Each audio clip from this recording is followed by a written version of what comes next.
Hi guys, I'm Emma with Servicescape and welcome back to Academics Illustrated, the channel where I doodle in my sketchbook and talk about all things academic. Today we're going to talk about how to write a strong thesis statement for your essay. If you've ever written an essay for a class, you're probably very familiar with the thesis statement and might have struggled with making one of your own. One of the biggest reasons that essay writing as a whole can be challenging might stem from our thesis statements being disorganized. Typically, a thesis statement is included at the beginning of your essay, and it's kind of like a tagline on a magazine cover in this way. It should be short, sweet, and interesting enough to make the reader want to continue reading. But a thesis statement goes a little bit further because its purpose is to create an argument about a specific topic in a way that pieces together and organizes the rest of the evidence that you've gathered. The thesis statement also has to be truthful to the content of your essay. Ideally, your thesis statement should summarize what the rest of the paper talks about. In this sense, it's like deciding to watch a movie based solely on the trailer. If the trailer isn't an accurate depiction of what you see in the movie, you're probably going to be disappointed. In the same way, your thesis statement should be backed up by the evidence that you discuss in the body of your paper. You don't want your reader to feel confused or cheated out of answers when they reach the end.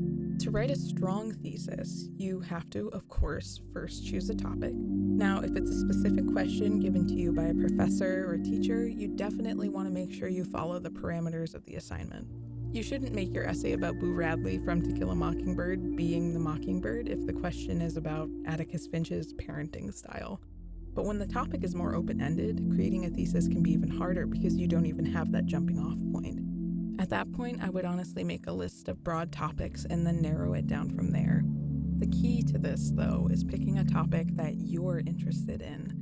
If you choose one that you don't really feel strongly about or don't care about, your readers are going to know. It will be reflected in your work. So it's important to find ways to make the topic your own. Ask yourself, what's something you care about, and what is something you think others should care about too? It's then that you write down the ideas, as they come to you. They can be specific or they can be broad. It doesn't really matter at this point. You're just brainstorming. But once you have a list of things that you can write about, you'll start to narrow your ideas down. So let's imagine your topic is about something broad, like New York City's rent prices being the highest in the world, or the impact of social media on teenagers, anything like that. Your job is to create an argument that fits, and you have to make sure that it's actually an argument. For instance, your thesis on New York City rent prices being the highest in the world shouldn't be that statement just by itself.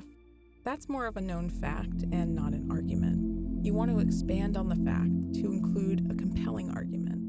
Instead, you could say something like, New York City's rents are among the highest in the world and should be rent controlled in order to preserve the city's multicultural and unique identity.